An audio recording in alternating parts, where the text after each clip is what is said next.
Assalamualaikum warahmatullahi wabarakatuh. Selamat datang di BBC Budiono Pintar Channel. Jangan lupa tekan tombol like, tulis komentar yang santun, dan subscribe agar selalu mendapat notifikasi tayangan baru dari kami. Terima kasih.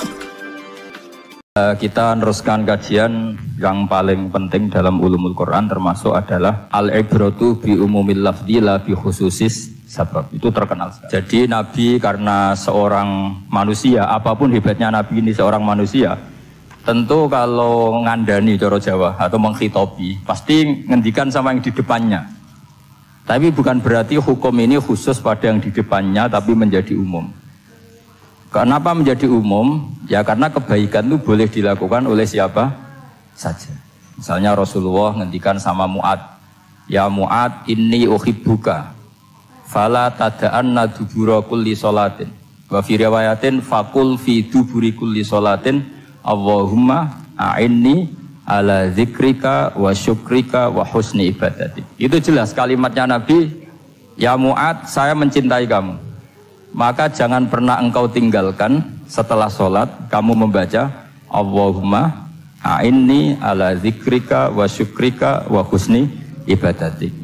Ya Allah, tolonglah kami supaya selalu mengingat engkau ala zikrika dan mensyukuri nikmat engkau, dan tolong kami selalu beribadah kepada engkau. Lalu kalau melihat asbabil wurud, kalau dalam ilmu hadis biasanya disebut asbabil wurud, kalau dalam ilmu Quran disebut asbabin nuzul, tentu yang didhawuhi itu ya Mu'ad. Tapi Anda tidak boleh begini, saya tidak wiridan itu, yang disuruh Nabi kan Mu'ad, saya kan tidak Mu'ad. Itu tidak boleh seperti itu. Makanya kita tidak boleh terlalu tekstual, karena tadi resikonya Anda tidak mengikuti kaidah al-ibratu bi umumil lafzi la bi khususi sabab. Sebab itu saya tadi di kantor rektorat ya Pak Ordas ya, bilang nanti untuk kajian yang di kantor rektorat pakai kitab Syajaratul Ma'arif, karena kitab itu juga yang sekarang dalam proses penerjemahan saya dengan Pak Quraisyab di PSG, yang di sini pakai kitab Itqon. Nanti mulai bulan depan, karena saya dipaksa untuk meneruskan. Ini sudah kayak Tuhan saja maksa-maksa. Itu pakai kitab Itqon, nanti babnya tak kasih yang mendesak untuk diketahui, termasuk apa? Al-ibratu bi umumil lafzi la bi khususis sabab. Sehingga di Quran misalnya begini, ada cerita begini. Nabi Isa itu bilang begini, saya ini siapa? Saya ini adalah orang, kata Nabi Isa, wa ja'alani mubarakan aynama kuntu. Saya adalah orang yang di mana-mana itu memberi berkah, memberi manfaat kepada siapa saja. Itu jelas tentang Nabi Isa. Tapi oleh ulama dikasih judul yang umum, babu nafil ibad bikullil bilad. Bab bahwa seseorang harus bermanfaat hidup di mana saja, kapan saja. Meskipun itu Allah cerita tentang Nabi Isa. Tidak bisa kamu bilang itu kan Isa, saya kan tidak Isa. Tidak bisa seperti itu. Isa adalah ibaratun an ahlil khairi. Isa adalah figur orang baik. Tentu yang dilakukan baik. Tentu kebaikan boleh ditiru siapa saja. Jadi sehingga nanti pada akhirnya nama-nama yang disebut Allah di Quran itu kalau nama orang baik tentu kita boleh ikut. Paham ya? Kalau nama orang buruk tentu kita tidak boleh ikut. Ya gitu aturannya. Sehingga tadi ada al-ibratu bi umumil lafzi la bi khususi sabab. Jadi yang jadi pegangan adalah standar kalimat umum dengan pemaknaan yang ditentukan ulama. La bi khususi sabab, tidak terkait sebab itu.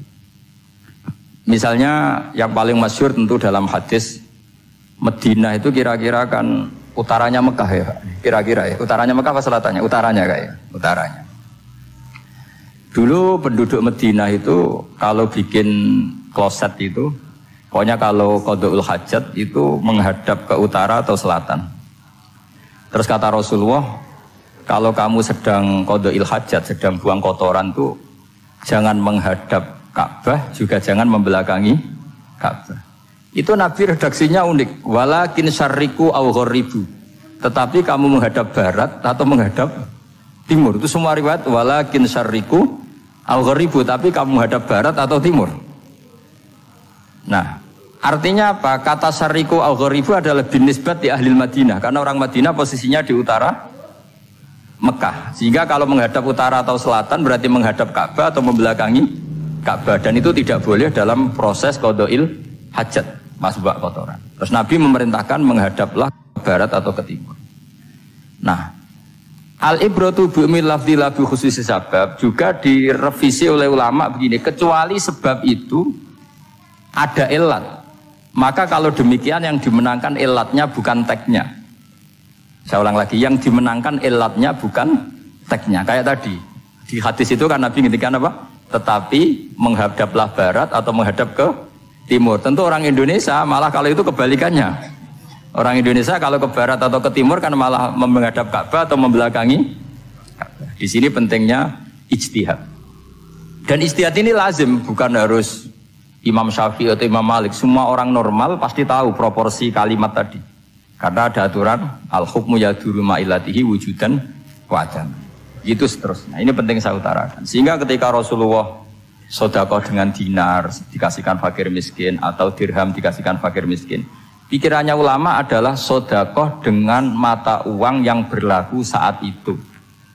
Tidak selalu ditetapkan dinar atau dirham.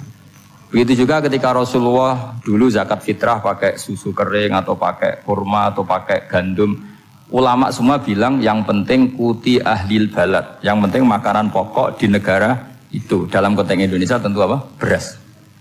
Ini penting saya utarakan karena tanpa mengkaji ulumul Quran seperti ini, dan kita insya Allah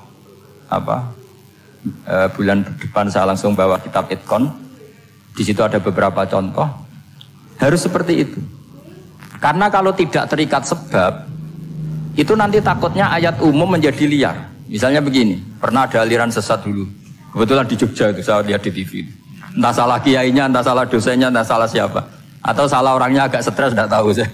Semoga salah orangnya itu sholat menghadap 4 arah. Alasannya Allah nggak ada di mana-mana, ya sudah di barat. Rakaat kedua ke utara, rakaat ketiga ke timur, rakaat keempat ke selatan. Ya, itu uniknya itu ngawurnya lah, bukan uniknya. Ngawurnya itu dalil fa'ena matuwallu fasamma wajhuwa, kamu hadap kemana saja di sana dari itu Allah. Sehingga semua ulama ketika bikin kaidah al-ibratu bi'umil lafzi la bi khususi sabab selalu menyertakan kecuali khusus sabab ini ada illatul hukmi. Maka itu enggak jadi. Kayak ayat tadi, kalau kamu pakai umumnya lafaz itu kan boleh sholat menghadap mana saja.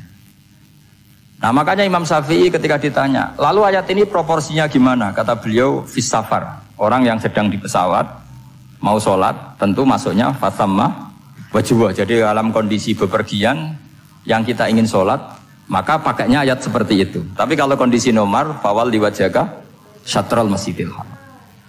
Jadi makanya ini penting ngaji ulumul Quran. Kita tidak bisa hanya megang terjemah atau megang apa kemudian kita fatwa atas nama Quran dan hadis. Sehingga dulu syaratnya memang ketat, harus hafal Quran, hafal hadis, menguasai usul fikih, menguasai macam-macam. Karena tanpa itu memang tidak bisa. Sampai Ibnu Abbas ngendikan, kamu jangan pernah fatwa pakai Quran. Fa inna lahu wujuhan katsirah, karena Quran punya sisi yang banyak. Walakin hajuhum bisunnah, kalau kamu adu hujjah pakailah sunnah Rasulullah SAW, karena di situ penjelasan Quran. Misalnya tadi Rasulullah ketika kondisi normal pasti sholat menghadap Ka'bah. Jadi kalau bepergian nanti unta, kata riwayat-riwayat, ainama tawajjahat bihi rakhilatuh, kemana saja posisi unta menghadap. Ada ulama berpendapat itu khusus sholat sunat. Kalau sholat fardu dalam kondisi ada punya mobil harus berhenti. Ini madzhab Syafi'i. Jika misalnya saya, Pak Ersoyo, Pak On bawa kijang mobilnya sendiri, kalau sholat fardu jangan mentang-mentang pakai kendaraan terus menghadap sekenanya. Kalau mau ke Banyuwangi berarti menghadap ke timur, itu yang boleh hanya sholat sunat. Kalau sholat fardu harus berhenti, karena kijang ini dalam kendali Anda. Kecuali dalam surah yang kendaraannya tidak dalam kendali Anda. Misalnya kita naik pesawat. Jadi harus dibedakan. Jangan mentang-mentang Nabi sholat di onta kemana saja menghadap, tapi konteksnya kan onta ini, cara berpikir onta ini dalam kendali Nabi. Tapi kalau pesawat kan tidak. Jelas ya?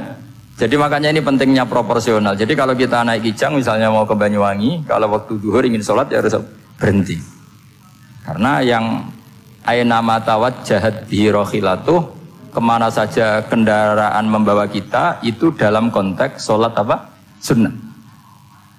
Jadi ini pentingnya ulama. Ini yang dikatakan al-ulama warasatul anbiya. Karena sanad ini musalsal terurut sampai Rasulullah SAW. Terus ada lagi ayat umum yang akhirnya jadi judul umum. Misalnya begini. Kita tahu cerita Nabi Khidir, di antara ceritanya ada satu kampung itu pelit. Makanya orang pelit itu wajib didendami. Karena Nabi pun itu baik-baiknya orang. Kalau sama orang pelit tetap dendam. Karena buruk-buruknya orang itu orang pelit. Tahu kan alamatnya orang pelit? Qoribun minan nar, ya dekat-dekat neraka itu kata-kata. Kalau al-bakhil qoribun minan nar, ba'idun minal jannah. Jadi kalau sama tanya alamatnya ya dekat-dekat neraka. Singkat cerita Nabi Musa dan Nabi Khidir itu kecapean sekali masuk satu kampung. Karena saking kecapean lapar minta kampung itu menyediakan makanan. Istatama itu mereka minta makan saking laparnya, saking karena di perjalanan yang melelahkan. Istatama ahla fa'abau ayyudayifuhuma. Tapi kampung situ kampung pelit. Jika semuanya tidak mau yang ngasih apa? Makan. Tapi pas mau keluar dari kampung ada tembok, ada kayak prasasti gitu, yang mau roboh. Yang mau apa? Roboh. Terus sama Nabi Khidir, tembok yang mau roboh ini ditata jadi baik lagi. Nabi Musa kata Nabi Musa, kok kurang pegawaian mau medit, pagri urusi. Jadi makanya dendam sama orang meditnya agak sunat. Karena Nabi Musa juga marah sama Nabi Khidir, orang kayak kampung kayak begitu pelit kok temboknya apa rusak kamu benahin gitu. Terus Nabi Khidir menjawab, wa amal jidaru fakana lulamaini yatimaini fil madinati wa kana tahtahu kanzul lahuma wa kana abuhuma sholihah. Begini loh, tembok ini adalah penyimpan harta. Penyimpan harta untuk anak yatim. Bapaknya dulu itu soleh. Artinya terus dibabkan oleh ulama, babu ikrami sibyanil mu'minin. Bab kita memuliakan anak-anak orang soleh. Sehingga dalam adat kita menghormati Habib, menghormati Gus, menghormati anak pahlawan, menghormati orang-orang yang dulu berjuang kepada untuk Indonesia. Karena di antara yang dipertimbangkan Nabi Khidir adalah wakana abuhuma sholihah. Tentu kita menghormati putra-putri yang dulu mendirikan UII, macam-macam. Ya tentu proporsional, tapi tetap saja dapat poin dulu atas nama putra pahlawan, putra orang-orang soleh. Karena Nabi Khidir ketika mempertimbangkan itu, alasannya wakana abuhuma sholihah. Fa'arada rabbuka yablughu ashuddahuma wastakhrijakan zahuma. Tentu Allah ingin kalau tembok ini roboh, kemudian kelihatan khazanahnya atau tabungannya, nanti dipakai orang-orang zalim. Kalau dipakai orang zalim, maka yang berhak tidak mendapatkan. Sama, negara ini itu dimerdekakan oleh para pahlawan supaya dikelola secara kesolehan, supaya dikelola secara orang baik. Maka orang soleh semua harus ikut kompetisi dengan tanda kutip merebut negara. Karena apa? Tapi tentu tidak perlu chaos, tidak perlu anarkis, karena tentu kemerdekaan ini dibela-belain supaya kita jadi baldatun thayyibatu wa rabbun ghafur. Sama, pertimbangannya Nabi Khidir, kalau ini kebongkar tersibak, pasti diambil orang-orang zalim. Dan akhirnya yang yatim tadi tidak dapat. Akhirnya dibabkan lagi di bab tertentu. Bab menjaga harta supaya tidak dikuasai orang zalim. Jadi akhirnya menjadi sekian varian ilmu. Pertama, varian ilmu bab menghormati anak orang soleh. Bab supaya harta ini tidak dikuasai orang zalim dan seterusnya Nah saya harapkan nanti dengan ulumil Quran kitab Itqan itu nanti aturan-aturan seperti itu tertanam pada Anda. Sehingga sebetulnya ulama fikih yang ngarang kitab sampai satu boto-boto itu sebetulnya ya normal-normal saja. Kalau sampean sudah mengkaji ilmu yang kayak saya kaji itu normal-normal saja. Misalnya begini, saya beri contoh ya. Orang munafik itu disifati Allah gimana? Wa idza qamu ilas sholati qamu kusala. Orang-orang munafik adalah orang ketika mau sholat itu bermalas-malasan. Terus kitab Fathul Mu'in atau Fathul Wahab atau kitab semua kitab fikih bikin judul gini. Saya masih ingat takbirnya. Wa yusannu nasyatun li sholatin. Disunatkan kalau sholat itu ketok gumrigah, ketok semangat. Fa inna Allaha ta'ala dzamma tarikihi, karena Allah mengkritik atau menyalahkan orang yang kalau sholat itu tidak nasyat, tidak gumrigah, tidak semangat. Mergo seperti itu adalah fi'lul munafikin, perilakunya orang munafik. Terus ditulis wa idza qamu ila sholati qamu kusala. Artinya di situ Allah mengkritik orang munafik. Kenapa? Karena kalau sholat malas-malesan. Anda ingin bersifat kayak orang munafik apa bersifat kayak Rasulullah? Tentu ingin seperti Rasulullah. Kalau ingin seperti Rasulullah ya wasari'u ila maghfiratim mir rabbikum. Kalau ada kebaikan harus cepat-cepat, harus disegerakan. Nah, sehingga nanti babnya ya sudah tidak tentang orang munafik. Babnya begini, babul musara'ah ilal khairat wa tarkil kasli. Bab bergesa-gesa atau bergegas dalam kebaikan dan meninggalkan malas. Jadi tidak lagi tentang sholat, tapi tentang kebaikan apa saja. Jadi kalau kamu punya hutang bisa nyaur jam 7, nyaur jam 9 pasti disalahkan Allah. Karena bisa saja dalam 2 jam ini kita mati. Paham ya? Begitu juga kalau kita sholat bisa awalal waktu, kenapa tidak awalal waktu? Meskipun akhir waktu ya dibolehkan. Itu ya tadi babnya ya tentang wa idza qamu, orang munafik itu ya seperti itu. Akhirnya apa? Ayat ini turun tentang orang munafik tapi pemaknaannya umum.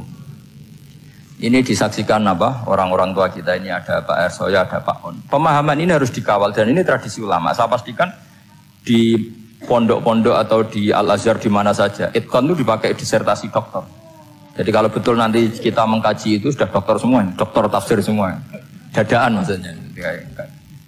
Memang itu mau tidak mau dan itu mudah sekali. Saya ulang lagi itu mudah sekali. Kenapa kata Imam Syafi'i fa innal uqula mutarratun ila qabril haqqi, karena akal itu dipaksa untuk menerima kebenaran.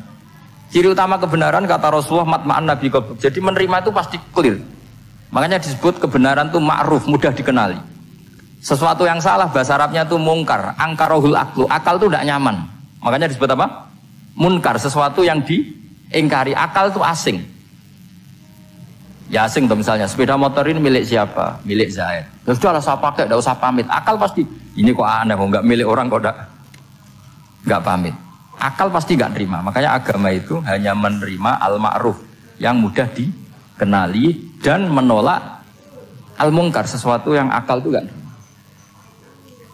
Jadi Imam Bukhari ketika ditanya, kenapa kamu salim itu bisa mensarai sanad-sanad Rasulullah? Kata beliau, kalau kamu akalnya normal itu ya gampang saja. Terus ditanya, contohkan. Beliau contohnya begini. Pernah syurrahul hadis, para pensarah hadis itu habis otaknya. Gara-gara Imam Bukhari bikin judul begini. Babu sihhati tolakil akhros. Ingat-ingat ya. Babu sihhati tolakil akhros. Bab sahnya tolaknya orang bisu. Orang bisu itu orang nggak bisa ngomong tuh kalau bahasa Jogja itu. Bisu ya? Bisu. Bisu itu cerita bab sah tolaknya orang akhros. Ternyata apa? Sekian riwayat yang dipakai itu begini.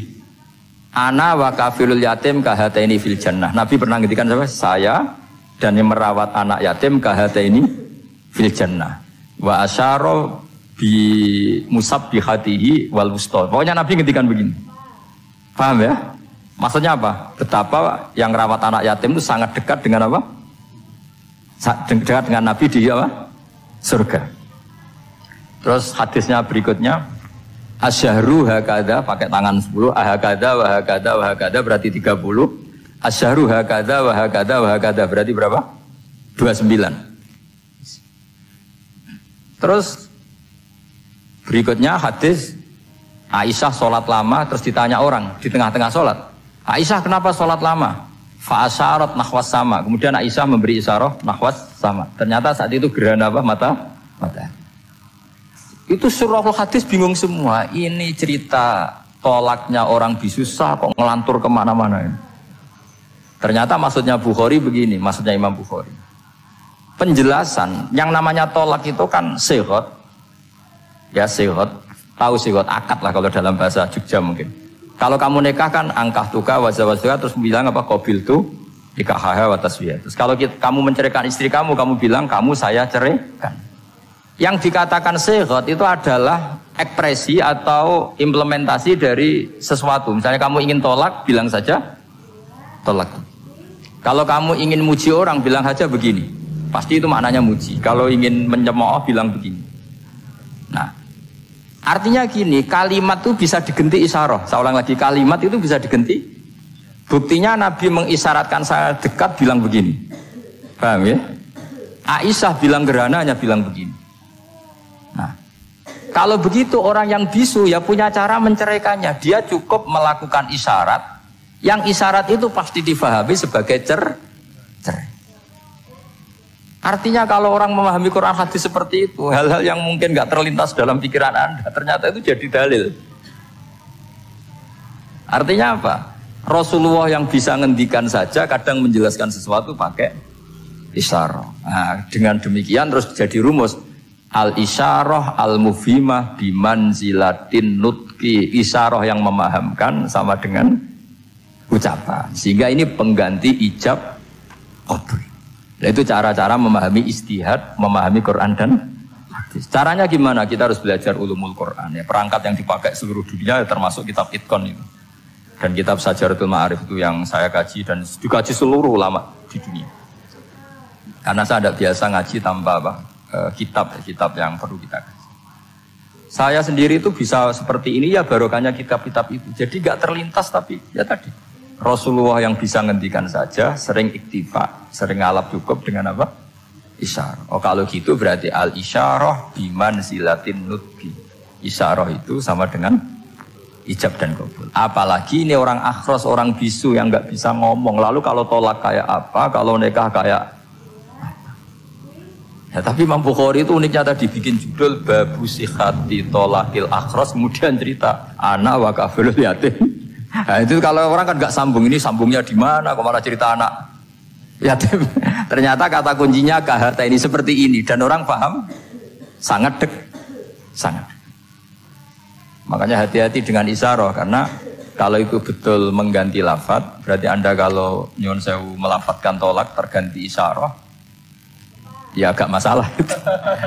Tapi semoga enggak lah. Istri satu kok dicerai nanti nggak punya istri, nanti malah repot. Tapi ini kan saya cerita ilmu saja. Ya saya cerita apa?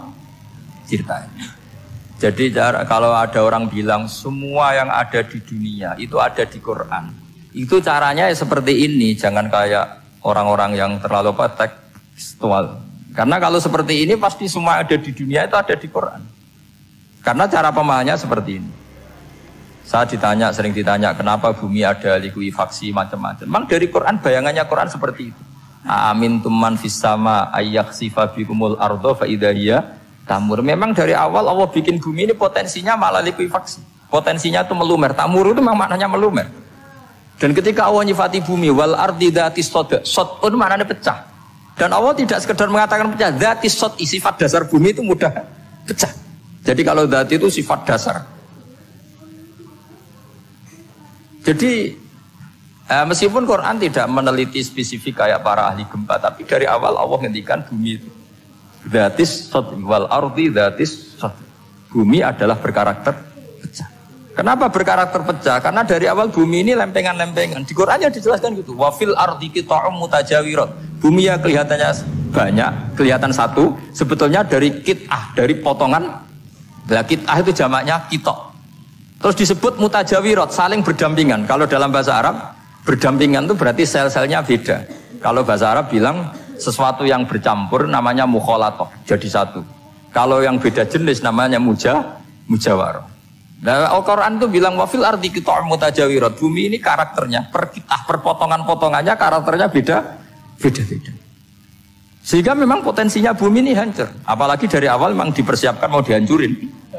Makanya nggak usah takut kiamat. Memang rencana Tuhan mau dihancurin. Makanya sanggup takwa saja. Kalau ingin menghentikan penghancuran ini tidak bisa. Itu sudah dalam rencana Tuhan pasti dihancurin. Makanya kalau orang sufi ditanya, kenapa tidak bangun rumah? Tuhan aja mau rencana ngancurin bumi, kok saya rumah tak tata nanti juga hancur. Ya. Tapi kalau di Islam kota saya ngomong gitu kan dia kata, wah ini orang nggak jelas ini. Gitu. Padahal yang kedonyan itu yang nggak jelas sebetulnya. Tapi ini saya cerita, jadi supaya UII ya, yang didirikan ulama-ulama. Saya masih ingat ketika Profesor Zaini cerita, Pak Zaini saya ini kan kiai, saya tidak punya gelar apa kok. Jangan minta bantuan ini. Katanya Pak Zaini dulu UI ya didirikan banyak kiai dan sebagian pendirinya juga gak punya gelar katanya. Gitu. Tapi mendingan gak punya gelar manfaat daripada punya gelar gak manfaat. Malah problem. Tapi ya gak masalah. Sudah ada manfaat, gak punya gelar malah repot lagi. Sudah cara berpikir gitu saja. Sudah. Pokoknya sementing semuanya baik apa saja. Jadi nanti setelah sampean mengkaji ulumul Quran ya tadi seperti yang dikatakan Imam Syafi'i itu gampang sekali. Kenapa gampang? Karena fa'innal uqula muttarratun ila qabulil haq. Akal itu pasti dipaksa untuk menerima kebenaran. Kayak saya berkali-kali ditanya sama seorang kiai, kenapa sih Gus masalah la ilaha illallah kok sampai Nabi ngendikan wa in zana wa in saraka. Siapapun yang melafadzkan la ilaha illallah Muhammadur Rasulullah itu suatu saat pasti masuk surga. Meskipun dia pernah zina, pernah maling. Itu jelas teks hadis di Bukhari, di Muslim, wa in zana wa in saraka. Meskipun zina dan ini bukan berarti Nabi melegalkan perzinahan, enggak, ma'adzallah, enggak akan terjadi. Nabi melegalkan perzinahan. Tapi Nabi ingin ngendikan begini, absolutisme kebenaran itu tidak terganggu oleh kesolehan dan kefasikan. Karena kebenaran absolut siapapun akan ngomong seperti itu. Saya berkali-kali nyontohkan, Rektor Al-Azhar akan bilang 1 tambah 1, 2. Lonte ya bilang 2, koruptor ya bilang 2, KPK ya bilang 2, 01 ya bilang 2, 02 ya bilang 2. Karena absolutisme kebenaran. Dan Nabi itu ingin mengatakan bahwa Allah Tuhan ini kebenaran sejati. Sehingga siapapun yang melafadzkan sah. Sehingga orang yang kafir 70 tahun sekali melafadzkan syahadat sah. Tidak usah begini, Pak kafir, soleh dulu ya beberapa tahun gitu, baru Anda sah melafadzkan kalimat la ilaha. Tidak ada seperti itu. Semua ulama ijma, orang kafir 70 tahun melafadzkan la ilaha illallah sekali langsung menjadi Muslim. Kenapa sah? Kebenaran absolut tidak bersyarat kesolehan maupun kefasikan. Ya kayak tadi, orang bilang 1 tambah 1 harus profesor apa anak TK boleh? Jangan mentang-mentang profesor, doktor, rektor, UGM, atau UI. Tadi anak kecil bilang berapa 1 tambah 1? 2. Sudah, aku tak bilang 4. Tidak bisa. Kebenaran absolut itu orang akan sepakat. Nah, Quran itu termasuk kebenarannya absolut.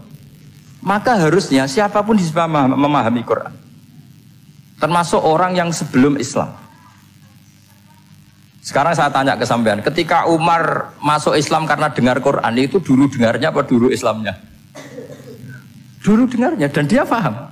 Wa ma huwa min kalamil basar, ini tidak mungkin omongan manusia seindah ini. Karena mudah difahami Quran. Nah sekarang enggak, karena ada sistem akademik. Itu terus orang macam-macam urutannya. Jadi repot sekarang. Kalau kata tafsir At-Tabari lebih ekstrim lagi. Idla yuqalu masalan ifham bima la aqlala. Jadi orang-orang kafir ini kan, orang-orang kafir Mekah ini kan, Rasulullah jadi nabi ini kan semua orang masih kafir. Enggak ada mahasiswa UI, enggak ada orang NU, enggak ada orang Muhammadiyah. Semuanya orang kafir, semuanya masih kafir. Terus Nabi membawa Quran, maka khitab pertama itu bukan ya ayyuhan nahdiyun, ya ayyuhal muhammadiyun. Khitab pertama qul ya ayyuhal kafirun, karena pendengarnya semuanya kafir. Dan itu mereka paham. Tapi nanti soal hidayat nomor 2, tapi mereka itu yang jelas paham. Sehingga banyak orang kafir yang menjadi muslim karena mendengar Al-Quran. Jadi ini penting diketahui karena kebenaran itu milik siapa saja dan akan mudah difahami. Kayak tadi, kalau 1 tambah 1 2 itu rektor ya bilang 2, anak TK ya bilang 2, musuh kamu ya bilang 2, kamu atas nama sentimen dengan musuh pun tetap bilang. Nah di sini kadang Nabi ngendikan mangqala la ilaha illallah dakhalal jannah wa in zana wa in saraka. Proporsinya seperti itu, bukan berarti Nabi melegalkan zina, bahwa kalimat ini kalimat yang kebenarannya absolut sehingga siapapun sah mengatakan itu, meyakini itu meskipun punya masa lalu seperti itu. Jadi jangan salah makna terus Nabi melegalkan, tidak sama sekali. Jadi saya mohon ini jadikan satu ilmu, bahwa ilmu adalah tetap apa? Sehingga ada ayat qulil ladzina kafaru iyantahu yughfar lahum ma qad salam. Katakan kepada orang-orang kafir sekali menghentikan kekafirannya yughfar lahum ma qad salam, maka kekafiran di masa lalu dianggap hilang dan dia hanya dengan status yang sekarang, yaitu seorang mukmin. Karena dia disahkan melafadzkan la ilaha illallah. Makanya pernah ada cerita, ini penting saya utarakan ke jenengan. Ada orang kumpul kebo, singkat cerita, kumpul kebo lelaki sama perempuan. Suatu saat Nabi dikasih tahu sama tetangganya, ya Rasulullah, orang yang biasa kumpul kebo itu sekarang sudah nikah. Jawabannya Nabi unik. Alhamdulillah, kira-kira gitu kalau bahasa Indonesia. Qad kharaja min sifahin ila nikahin. Dia sudah keluar dari tradisi zina, sekarang dia sudah dengan kehormatan nikah.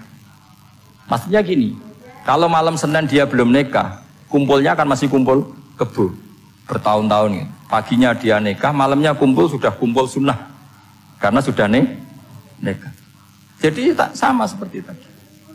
Kalau dia belum melafalkan kalimat tauhid, ya statusnya dia kafir. Sekali melakukan kalimat tauhid, ya statusnya dia muslim atau mukmin. Sama. Ketika hubungan intim tanpa nikah namanya sifah perzinaan. Sekali nikah ya namanya sunnah. Jadi semudah itu. Dan Nabi tidak tanya macam-macam. Mau ngendikan qad kharaja min sifahin ila nikahin. Sudah keluar dari tradisi sifah menuju nikah. Pertanyaannya gini, kenapa enggak disyaratkan ini itu untuk nikahnya?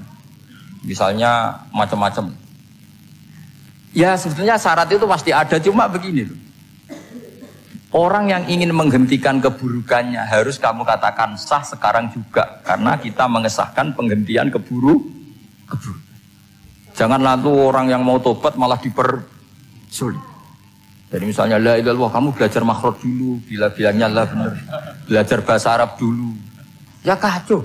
Apalagi saya persiapkan seremonialnya dulu, nanti di masjid di syuting supaya satu Indonesia tahu yang Islamkan saya itu kiainya yang engkek, malah repot lagi. Ini penting saya utarakan supaya clear. Jadi saya ulang lagi, al-ibratu bi umumil lafzi la bi khusus sabab. Allah ya enggak apa-apa cerita Nabi Musa, cerita Nabi Isa, cerita misalnya begini, bolehkah orang soleh itu jadi raja? Jawabannya harus bilang boleh. Karena Allah pernah menfigurkan tokoh soleh yang bernama Sulaiman dan Daud. Dan beliau adalah raja. Ketika Imam Syafi'i ditanya, bolehkah orang Islam tidak kawin? Ya asal dia ada zina ya boleh. Karena Allah menyebut hamba yang soleh dan sebagian mereka tidak nikah. Yaitu Nabi Yahya dan Nabi Isa. Yaitu wasayyida wa hasura wa nabiyya minas sholihin. Jadi cara berpikir Imam Syafi'i gampang. Bagaimana hukumnya orang Islam yang enggak nikah padahal dia tapi asal enggak zina loh ya. Ya jawabannya ya boleh karena Allah mensifati Nabi Yahya dan Isa dengan status hasur, tidak apa? Nikah. Bolehkah seorang soleh jadi raja? Ya boleh. Daud dan Sulaiman itu seorang soleh dan jadi raja. Bolehkah orang soleh itu fakir? Wah sudah banyak, enggak usah dibolehkan sudah banyak kan. Jadi gampang sekali Quran di depan ahlinya itu. Jadi kalau Imam Syafi'i ditanya, fa inna wa ta'ala dzakara abdan sholihan wa qala wa sayyida wa hasura wa nabiyyam minas sholihin. Ternyata ini orang dia ditanya, apakah boleh orang soleh itu jadi politikus, jadi pejabat? Ya boleh saja. Faqad ataina ala Ibrahim al-kitab wal hikmata wa atainahum mulkan azim. Jadi ini yang boleh bukan sekedar Ibrahim. Padahal di ayat itu tentang ala Ibrahim. Kula tak cerita. Cara berpikir ya tadi, ternyata kesalehan tidak mengganggu. Babat Dan itu yang maksudnya untuk kesalehan. Jika agama ini kan. Makanya kalau ada yang tanya bagaimana perempuan punya aktivitas. Ya jawabannya asal kebenaran ya boleh. Allah cerita Bilqis dan itu raja perempuan. Di hadis banyak ketakapan Aisyah memimpin. Macam-macam. Jadi gampang saja. Nah, kenapa sekarang banyak orang berdebat tentang Quran dan nyuwun sewu sampai pada level gontok-gontokan ekstrim? Karena mereka nggak mau belajar ulumul Quran. Kegiatannya debat, tukaran. Yang bingung kita, yang waras ngalah lah kira-kira gitu. Ini nggak pernah ngaji Quran, gegernya. Ya kacau. Ada ulumul Quran, jadi yang namanya kitab Al-Itqan. Dan itu dibukukan oleh ulama. Dan gampang sekali. Pernah ya Sayyidina Umar ketika Futuhat, beliau sudah Futuhat itu mengalahkan musuh-musuh Islam yang memusuhi Islam. Perlu dicatat musuh-musuh Islam yang memusuhi Islam karena kalau yang tidak memusuhi Islam nggak boleh dimusuhi juga ya. Singkat cerita ditanya, kenapa kita tidak tasakuran besar-besaran, kita kan sudah menang. Padahal disambut sedemikian rupa. Jawabnya Umar apa? Inna wa ta'ala qad ayyara qauman faqala adhabtum thayyibatikum fi hayatikumud dunya wastamta'tum biha. Allah itu mengkritik kelompok kaum yang dalam hidupnya itu foya-foya. Maka saya akan mengurangi foya-foya itu supaya saya menyisakan jatah foya-foya saya sampai di surga. Nanti orang kafir ketika dimasukkan neraka di antara taubehnya Allah. Taubeh itu ya semacam kayak disalahkan gitu. Adhabtum thayyibatikum fi hayatikumud dunya, jatah-jatah kenikmatan kamu, salah kamu habiskan di dunia. Sehingga kita harus pernah pas enak-enaknya tidur, tahajud, wiling-wilingan, ngurangi jatah. Sayyidah Aisyah itu cantik sekali, tapi sudah turu mujur di depan Nabi tetap sholat. Kalau sampai istrinya tidak cantik saja nggak pernah tahajud. Itu masalah besar. Itu Aisyah itu kenangannya Aisyah. Saya ini kurang cantiknya. Sampai Nabi kalau sholat digoda tidur di depannya masyhur. Wa ana muqtaridotun. Saya tidur malang di depan Nabi. Nabi kalau berdiri sikilnya aku tak dojorno. Kalau Nabi mau sujud tak ingkretno. Nabi terus saja tahajud. Dan saya yakin itu sunnah, tidak ada yang niru. Aisyah loh, bukan yang Saudah, Aisyah. Di semua riwayat itu, kalau Saudah kan mungkin wah pantesan Saudah kan gitu. Ini Aisyah. Terus ada cerita lagi, betapa Rasulullah memang Nabi betul. Aisyah itu istrinya paling cantik. Kan yang nyanyi cantik itu hanya Aisyah, Zainab sama Sofia. Kira-kira rivalnya itu. Yang rivalnya itu, kira-kira. Ya sebagian ya cantik tapi enggak sekelas ini. Rasulullah itu malam-malam keluar. Terus pikiran Aisyah, pasti ke sebagian rival saya. Doroh itu maru. Dibuntuti sama Aisyah. Nabi enggak tahu kalau dibuntuti Aisyah. Ini hadis riwayat doa masuk kuburan. Maka, jadi hadis itu ya unik. Kalau enggak di tangan ulama itu jadi kacau. Babu doa li ahlil kubur. Bab mendoakan ahli kubur itu babnya itu tentang cemburu. Walhasil karena Nabi keluar, wah ini mesti itu enggak benar ini. Paling ke Sofia atau ke ya pokoknya Zainab yang cantik-cantik. Ditututi sama siapa Aisyah. Nabi enggak tahu hal itu. Ternyata Nabi itu kebagi itu. Assalamualaikum warahmatullahi mukminin wa inna insyaallah bikum lahikun. Jadi barokahnya cemburu, hadis itu ada rawinya. Oh, ternyata ke kuburan toh. Itu sampai pulang, jadi hadis itu diriwayatkan Aisyah. Ghirtu itu cemburu, saya ini cemburu sama Nabi. Malam-malam itu, wah tak tututi juga mau kuburan. Lah, sahabatnya tanya, muridnya Aisyah, lalu baca apa? Assalamualaikum warahmatullahi mukminin wa inna insyaallah bikum lahikun. Kalau sampean kan enggak, dibuntuti tok bar tenang. Mesti barbaran. Jadi ini penting saya utarakan. Jadi cobalah ulumul Quran dikaji secara baik. Insya Allah nanti maknani Quran itu mudah. Karena memang sesuatu itu harus ada ilmu. Ya sesuatu itu harus ada ilmu. Banyak ulama itu nangis karena mudah memahami rahmat Allah. Abu Yazid Al-Bustami itu jadi wali bukan karena banyak wiridannya, enggak. Dia setiap makan itu memuji begini, ya Allah, engkau itu tidak butuh saya, tapi kenapa ngasih makan saya? Kalau majikan ngasih makan karyawannya kan supaya mau kerja. Semua kebaikan manusia itu pasti ada imbalannya. Tapi engkau itu tidak butuh apa-apa, kenapa ngasih nikmat kepada manusia padahal engkau tidak butuh? Itu kan aneh betul. Kalau apapun ikhlasnya orang, kalau ngasih itu kan ada maunya. Meskipun sudah bilang ikhlas. Oh sudah, tapi kalau Allah itu tidak butuh. Misalnya ada orang nyumbang masjid ikhlas, tetap di hatinya benak Jumatan Par Quran yang dini, tetap ada kepentingannya.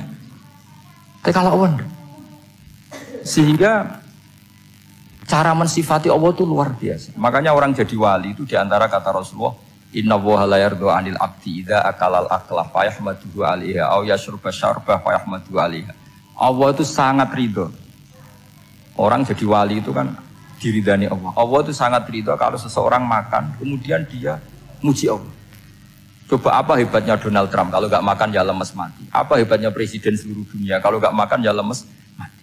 Orang yang katanya paling top di dunia, itu nggak makan kangkung nyatanya ya lemes. Hebatnya di mana?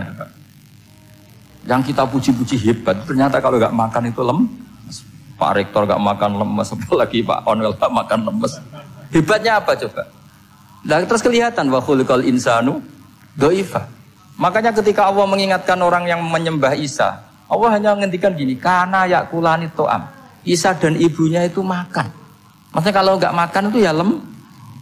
Kamu kebayang enggak punya Tuhan terus, Pak Tuhan jangan lemes, monggo dariin ya. Kayak apa malunya kita punya Tuhan kalau enggak makan apa? Lemes. Terus nanti cerita, alhamdulillah tadi Tuhan mampir sini. Tadi lemes lah tak kasih makan, bergas lagi. Makanya Allah ngeritiknya mesti sederhana. Karena ya kula anito. Kok kamu Tuhan kan gimana? Ini kalau nggak makan itu. Tapi kita sering keliru mengatakan Presiden Amerika itu super power hebat. Hebatnya di mana seorang manusia? Kalau nggak makan ya. Ini makanya Allah ngendikan wa khuliqal insanu dhaif. Sehingga banyak para wali itu dekat Allah ketika makan. Bukan apa karena tadi makannya itu tidak kayak sampai ada makanan banyak lahap segala-galanya udah gitu. Itu tidak setiap makan ya Allah betapa lemahnya saya. Yang katanya rektor, yang katanya profesor, katanya orang alim kiai, Katanya pengurus NU, pengurus Muhammadiyah, ternyata kalau tidak makan lemes. Kerennya di mana lemes? Sehingga terus tawadu, terus macam-macam. Jadi ini penting. Jadi Allah mengingatkan manusia itu dengan makan. Makanya Nabi Rasulullah ngendikan, Allah itu sangat ridho seseorang yang setiap makan muji Allah. Tapi sekarang orang makan itu banyak yang enggak menjiwai. Karena ada aturannya sebetulnya, ngunyahnya sampai sekian kali. Ya, tapi sekarang kan sudah ada seperti itu. Makanya sekarang wali sudah enggak banyak. Pendaftarnya juga sudah ada banyak. Apalagi orang-orang intelek itu sudah agak tertarik daftar wali. Memangnya kalau sudah jadi wali dapat uang, malah repot lagi kalau itu. Tapi ini saya cerita orisinilnya ilmu Quran. Ketika Allah mengkritik Isa itu hanya, ketika dituhankan maksudnya, itu hanya dengan kalimat kana yakulan itu Isa dan ibunya sama-sama makan. Dan ketika Allah memuja Rasulullah SAW dan para nabi, itu pujaannya itu aneh. Wa ma arsalna qablaka minal mursalin illa innahum la yakuluna ta'ama wa yamshuna bil aswaq. Saya tidak pernah menugaskan para rasul kecuali mereka itu ya makan dan jalan-jalan di pasar. Saya sampai sekarang hampir tiap minggu itu jalan-jalan ke pasar sama anak. Meskipun saya di Rembang itu kayak gede itu, tetap biasa jalan-jalan ke pasar. Karena apa? Kata Rasulullah Muhammad, Isa itu sampai dituhankan itu gara-gara jarang makan. Seorang memitoskan makan. Rasulullah itu kalau makan itu di depan, sering di luar rumah. Supaya kelihatan kalau beliau itu manusia. Jadi makannya Nabi adalah nafyun li uluhiyati. Perlu dicatat Nabi Muhammad jadi Nabi setelah dengan tanda kutip tragedi Isa dituhankan. Karena Rasulullah jadi Nabi setelah tragedi Isa dituhankan, maka sisi manusianya itu diperlihatkan. Sampai kalau makan tuh di depan umum. Tapi enggak marung di KFC, enggak ada dari wajah itu. Di depan umum. Nah, karena kepentingannya itu sehingga makanya Nabi ini ibadah yang luar biasa karena menunjukkan sisi kemanusiaan yang akan aman, tidak akan dituhankan. Paham ya? Sama seperti kita misalnya kiai atau pejabat, makan saja enggak apa-apa. Tunjukkan kalau kita manusia, kalau enggak makan lemes. Dan kalau itu terus dalam hati kita, insya Allah kita orang yang mengimani wa khuliqal insanu dha'ifa. Betapa manusia itu lemah. Nah, tapi kita sekarang enggak. Kalau kita jadi rektor enggak bisa mengendalikan satu kampus, jadi kiai bisa mengendalikan umat. Pikirannya itu kayak Fir'aun. Dan di antara kesalahan Fir'aun adalah faqala ana rabbukumul a'la, bahwa saya bisa mengendalikan kalian semua. Maka dalam ilmu tasawuf yang pertama harus dihilangkan adalah sifat ananinya. Bahwa karena saya. Tapi kalau orang mau jadi wali atau orang dekat Allah, kenapa saya sering menyebut kata wali? Sebenarnya khazanah wali itu ada di Quran. Ala inna awliya Allahi la khaufun alaihim wa lahum yahzanun. Cuma orang kota senangnya bakas intelektual. Wong desa senangnya bakas wali. Akhirnya banyak orang yang enggak wali modus pura-pura wali terus nipu orang. Jadi sama-sama ada korban. Yang intelektual juga sama. Seakan-akan lebih intelek dibanding wali ini, makanya saya supaya bahasa intelektual ya ada di Quran, maksudnya terjemahannya ada, bahasa wali juga apa? Ada. Dan kadang orang jadi wali itu melakukan hal-hal yang kecil, yaitu merasa doif saat apa? Makan. Merasa doif saat. Karena tadi paling mudah menafikan ketuhanan seseorang adalah nyatanya kalau nggak makan lemes. Paling mudah mendoifkan manusia yang katanya presiden superpower pun kalau nggak makan. Apa artinya kehebatan manusia yang sehatnya bergantung nasi satu mangkok? Kerennya di mana coba? Presiden kondang bisa pengaruh seluruh dunia, jajalnya gak mangan sedino, lemes. Berarti hadar rojul lelaki ini bergantung satu mangkok nasi. Hebatnya di mana coba? Makanya ada seorang raja angkuh datang ke seorang ulama. Saya raja bisa mengendalikan dunia. Kata ulama. Tanya gini, andaikan kamu tidak bisa minum, kemudian harus bisa minum kalau orang menukarkan kerajaan kamu boleh minum, asal kamu tidak jadi raja. Apa kamu kasihkan kerajaan kamu ketika kamu harus minum dengan cara seperti itu? Misalnya di tengah belantara, kalau di Arab kan sering ada apa? Sahara itu ada padang pasir.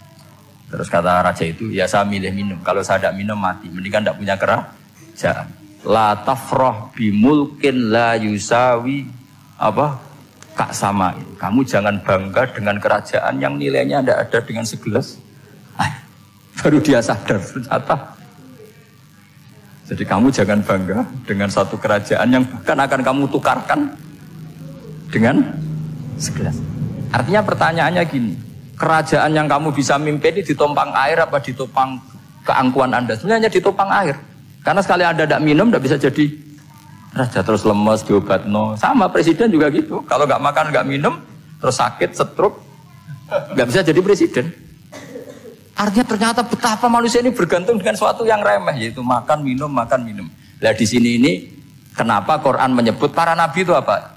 Illa innahum la ya'kuluna ta'ama wa yamshuna fil aswaq. Kalau kamu tidak memahami seperti ini kan terus kayak Quran kok ngomong hanya gini kok, kayaknya kelasnya kok kayak gitu. Cara pandang tidak seperti itu, paham ya? Terus kula niku sangat fanatik kalian yang namanya belajar. Karena niku sing kula anggap engkang ngilangi adab, ngilangi laknat. Kula beberapa kali terdikte oleh baca. Misalnya baca sistem geologi bumi. Itu zaman wonten likuifaksi teng Palu. Itu beberapa ahli geologi tanya saya, Pak Bahak, apa ada pembenarannya dalam Quran? Terus saya bilang, sampean baca ayat ini dengan kamus bahasa Arab yang dikarang orang sekuler, atau bila perlu yang dikarang orang Kristen, biar kamu tidak nganggep saya ini nyari pembenaran. Selama ini alhamdulillah kadang kamus Munjid itu terkenalnya itu dikarang orang non muslim.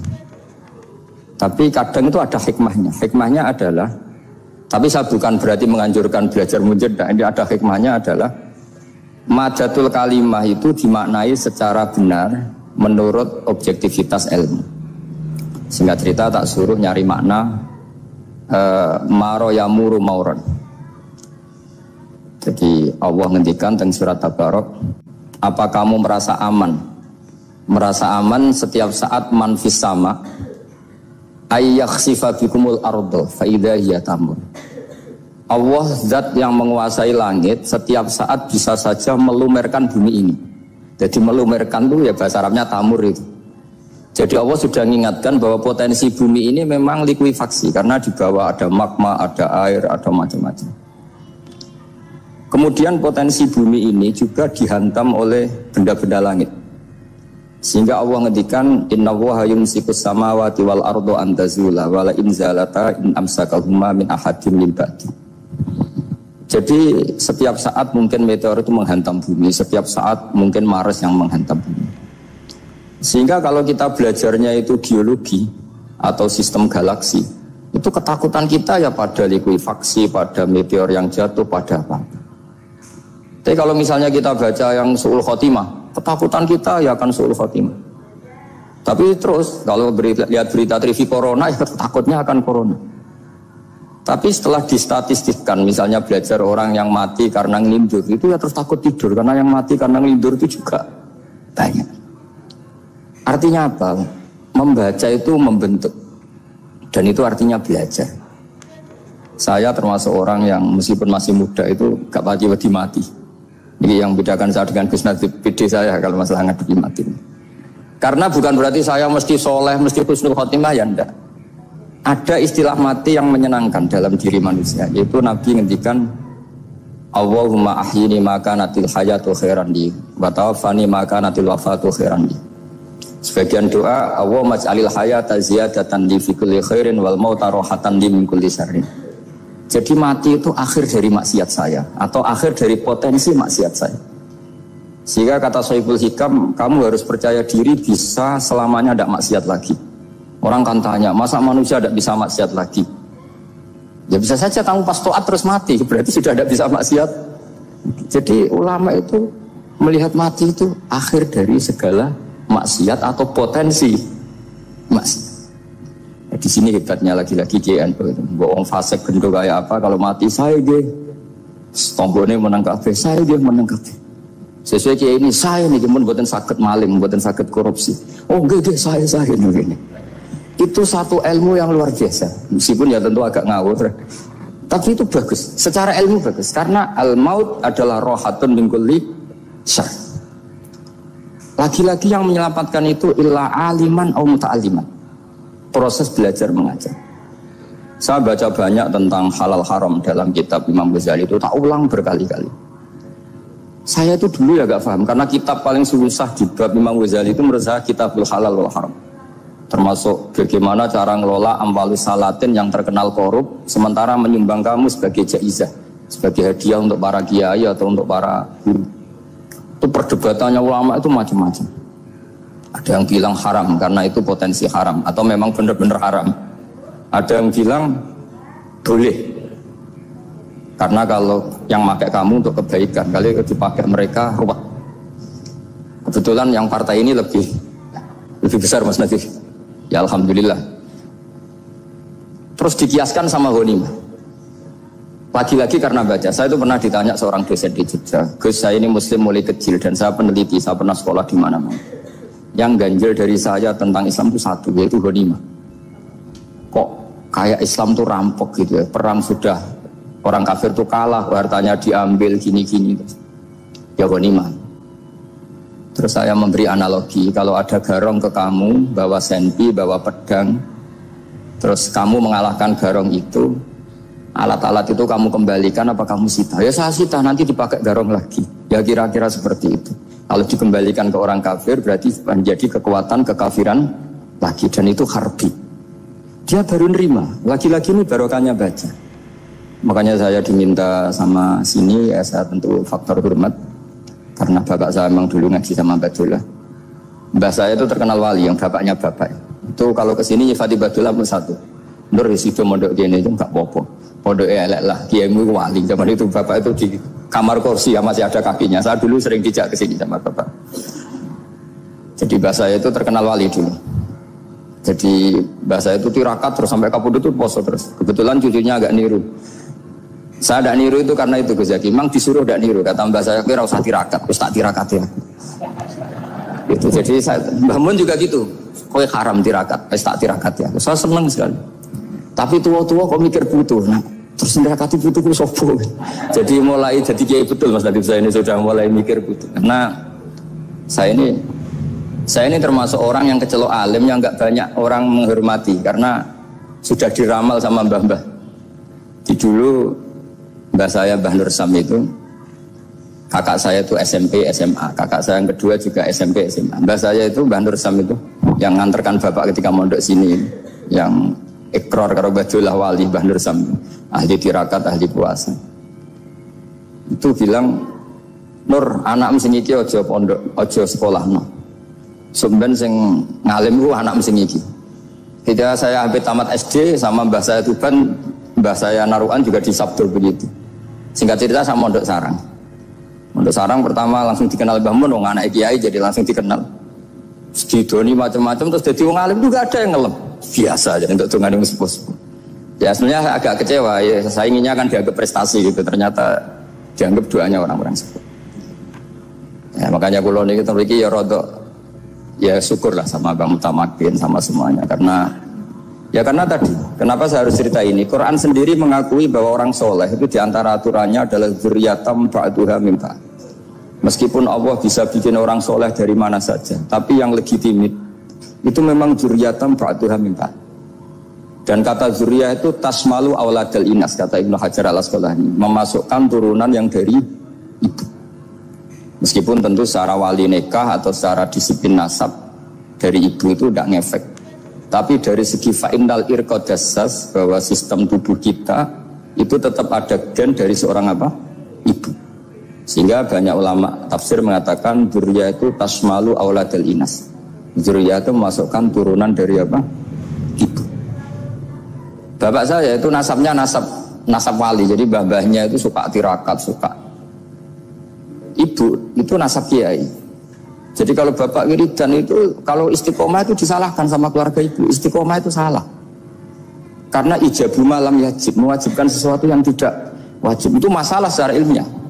Mbah Mun itu sering kritik kalau ada pondok kok wajib puasa, wajib merawat itu sering kritik. Itu secara fikih bahaya. Ijabu malam yajib, mewajibkan sesuatu yang tidak wajib. Dan itu kriminal dalam bab fikih. Betul itu, sama cari di Sulam Taufik, babnya itu ngeri, ijabu malam yajib itu tidak dihitung minal kabair, dicari sendiri itu di bab Sulam Taufik, tidak perlu saya sebut, itu parah betul malah cara menvonis Abdullah bin Husain bin Thohir di Sulam Taufik. ijabu malam yajib. Tapi pondok-pondok yang tirakat tidak kurang dalih. Niki boten majibaken, melatih. Boten majibaken tapi napa? Nah, silsilah dari keluarga ibu itu suka ilmu. Sehingga Abdullah bin Mas'ud itu tiap hari itu mensweeping orang yang sering duha. Kalau ada orang duha istiqomah itu disweeping. Awas, harus seminggu sekali, nggak boleh tiap hari. Masa sholat fardu kamu saingi sholat duha? Nggak boleh, fardu tersaingi. Itu Abdullah bin Masyhur, sampean cari di Al-Hunjah ini. Sayyidah Aisyah kalau ada orang duha tiap hari dimarahin. Dan itu secara konstitusi ilmu benar karena Nabi Qiyamul Lail Ramadan itu hanya 4 hari yang dipandu. Lainnya itu enggak. Khasyata ayyufradu alaihim, kalau dalam sahih takut dianggap fardu. Akhirnya istiqomah itu masalah di keluarga saya yang dari ibu. Nah kebetulan kita ini suka ada istiqomah, akhirnya ya seperti ini. Tapi ini ilmu harus kita bicarakan. Tapi yang istiqomah, Bapak itu pengagum Badullah. Bapak itu suka sama istiqomah karena punya guru dulu Ki Zubaidi istiqomah, Badullah istiqomah. Tapi jangan kira Badullah itu hanya istiqomah. Saya punya sanad banyak, mungkin Gus Zaki lebih tahu. Sering saya diceritakan Bapak. Badullah itu nak ambek wong fase teman-teman itu rapati cocok. Senajan to majibno fase. Tak takok iki ngopo. Empuk nak ke fasean darane wong awam untuk ganjaran. Mergo macane Quran gak fase. Padahal untuk ganjaran mergo seneng Quran. Jadi terus tak takoki Bapak, niku saged damel syarat mboten? Ya ora kena, pokoke ngono. Jadi go ngekrori. Artinya beliau ndak ingin lah gara-gara kita terlalu pakam tajwid kemudian menganggap siapa saja baca Quran salah kemudian tidak dapat pahala. Bisa saja hamalahum ala ayaqraul Qur'an apa mahabbatuhum wa iskuhum wa kada wa kada. Jadi akhirnya saya jadi tahu. Oke, secara makhraj salah, tapi iseknya benar, mahabbahnya benar, brontonya benar. Jadi sebetulnya Badullah itu punya sekian makalah tentang ilmu. Hikam juga gitu. Nur nak cah santri ngaji Ihya itu jauh oleh. Saya nak ngaji Hikam mojo. Maksudnya beliau entah kalau setelah itu Badullah itu melarang siapa saja santri ngaji Hikam itu dilarangnya ada kelas tertentu untuk boleh ngaji Hikam. Nah kenapa saya cerita ini? Karena saya masih ingat betul di antara wasiatnya Mbah Mun itu. Pirroh sebab apa Fatihah kok ihdinas siratal mustaqim, bukan siratoka tapi siratal ladzina an'amta alaihim. Dawe Mbah Mun fa innallaha ta'ala la ya'kul wa la yashrab wa la yanqih wa la kadza wa kadza. Allah itu tidak makan, tidak minum, tidak tidur. Sehingga kita tidak bisa niru Allah. Tapi yang makan tidur itu manusia. Sehingga kalau ingin dekat Allah ya niru siratal ladzina, bukan siratoka. Kita cara tidur niru Kanjeng Nabi, niru ulama, cara makan, cara minum, niru Allah tidak bisa. Makanya bukan ihdinas siratal mustaqim siratoka tapi siratal ladzina an'amta. Maka dalam beragama itu butuh master, butuh panutan. Ya tentu Mbah Mun oleh ngendikan pakai luhut orang-orang kuno. Cara Mbah Mun pakai cantolan. Maka saya punya makalah banyak dari Bapak, dari Mbah Mun, dari Mbah Zubair, dari sampai saya itu hafal sanad sampai Rasulullah SAW. Karena yang bisa mengawal ilmu itu sanad. Termasuk saya di sini bawa kitab Ar-Risalah Al-Qusairiyah. Nanti saya baca beberapa panutan kita. Di sini ada Abdul Qasim Al-Junaidi, ada Abu Yazid Al-Bustami, ada banyak ulama yang ditulis Ar-Risalah Al-Qusairiyah. Dan itu yang membentuk Imam Ghazali, kitab Ar-Risalah Al-Qusairiyah. Tapi sekarang kita ini tidak belajar lagi tentang tasawuf. Tasawuf itu Abdul Qasim Al-Junaidi jadi wali itu bukan wiridannya terlalu banyak, enggak. Beliau pernah bikin satu kalimat yang menjadikan Allah itu ridho. Kalimatnya begini, kalau malam beliau wiridan gini, ya Allah, kenapa engkau ngasih rezeki saya, padahal engkau tidak butuh saya. Kalimatnya sederhana. Kalau seorang majikan ngasih servis sama karyawannya, memang butuh pekerjaannya. Orang tua ke anak butuh kasih sayangnya. Tapi engkau ini zat yang tidak butuh saya, tidak butuh kita, ngapain ngasih? Jadi punya sisi betapa Allah itu luar biasa, wong tidak butuh kok. Ngasih itu kan luar biasa. Jadi karena mensifati seperti itu Allah itu ridho. Itu luar biasa. Normalnya orang memberi itu kan, apalagi orang memberi kiai itu kacau sekali. 1.000 jaluk swarga. Salam template 1 juta aja jaluk kok. Swarga itu parah lagi. Nanti kalau enggak masuk surga tunda-tunda. Itu ngeri lagi itu 1 juta minta apa? Surga. Sayyidina Ali itu diantara sebabnya beliau dekat Allah itu karena muamalahnya sama Allah itu benar. Di antara muamalah itu yang diriwayatkan di kitab Ar-Risalah itu syariah adalah masyhur. Kafani izzan antakuna li rabban wa kafani fakhran an akuna laka abdan. Tiap malam ya beritanya itu, ya Allah, saya sungguh sangat mulia karena engkau yang jadi Tuhan. Coba kalau saya dituhani manusia yang mati atau dituhani siapa yang mati juga. Wa kafani fakhran an akuna laka abdan. Saya ini bangga sekali karena jadi budak, menjadi hamba zat yang tidak mati. Jadi pakem-pakem yang menjadi masyrab kalau dalam bahasa tasawuf itu yang menjadikan wali. Sehingga yang dikatakan ibadah itu apa? Ma'rifatullah, mengenali Allah secara benar. Jadi jangan kira wali-wali dulu terus terlalu istiqomah, ada juga. Mereka punya pakem yang menjadikan Allah itu ridha. Saya beri contoh nih, di sini banyak makalah, nanti saya beberapa baca tabarruk. Banyak riwayat dari orang-orang sufi. Nabi Ibrahim itu pernah ketemu orang Majusi. Beliau terkenal sakhok, terkenal sakhian. Ketika ketemu orang Majusi, ya Ibrahim, saya ini sehari saja ngasih makan saya. Kamu kan tukang ngasih makan orang. Terus, ya tapi bisyarti antus lima, kamu harus Islam. Fakihnya Nabi Ibrahim adalah kalau saya menolong dia berarti nolong orang kafir. Setelah orang itu lewat berlalu karena Nabi Ibrahim gak mau hormat, Allah memberi wahyu ke Nabi Ibrahim. Kenapa ya Ibrahim tidak kamu terima 1 hari, kamu kasih makan 1 hari? Ya karena dia Majusi. Kata Allah, dia umurnya berapa? 60 tahun. Tanyakan, pernah kelaparan kan hanya hari ini? Iya ya Allah. 60 tahun dia kafir tak kasih makan. Minta kamu sehari aja kok gak boleh. Akhirnya Nabi Ibrahim dipanggil orang Majusi, dikejar dipanggil. Ayo tak kasih makan 1 hari. Kok kamu sekarang jadi baik? Habis ditegur Tuhan. Terus kata, ahakadha yu'amiluni, apa seperti itu Tuhanmu memu'alamalai saya? Ya na'am. Akhirnya Islam orang Majusi. Jadi itu lagi-lagi ilmu. Jadi yang dikatakan ilmu itu satu teori atau kalimat atau apa saja yang menjadikan kita ini pakem. Meskipun pakem itu kadang sulit diterima orang-orang khusyuk. Orang khusyuk itu ya nyun sewu ada sisi nakalnya. Makanya Mbah Mun sering kayak jargon masyhur. Zada khusyuan, zada jahlan, tambah khusyuk tambah bodoh. Bukan bodoh dengan makna salah itu enggak. Memang kadang terus anti ilmu. Misalnya gini, ini contoh yang karena saya ini mengkhidmati ilmu, saya beri contoh yang urusan ilmu. Ada orang sujud diinjek orang fasik, kepalanya diinjek orang fasik. Terus si orang yang sujud tadi ini ada di Sahih Muslim, juga ada di Ihya. Wallahi la yaghfiru wa laka. Pakai sumpah, wallahi la yaghfiru wa laka. Allah langsung mewahyukan ke Nabi fi hadzal zaman, fi tilka zaman atau fi dzalika zaman. Man dzalladzi yata'alla alayya alla aghfira li fulan qad ghafartu lahu wa ahbattu amalak. Katakan ke orang itu, siapa yang mencatut nama saya yang hanya berstatus tidak memaafkan. Itu enggak fair. Saya ini Tuhan kok bisa yaghfir, bisa yu'adzib. Kok sifat saya tinggal 1 yu'adzib, itu gimana? Dicatut separuh itu Allah tidak terima.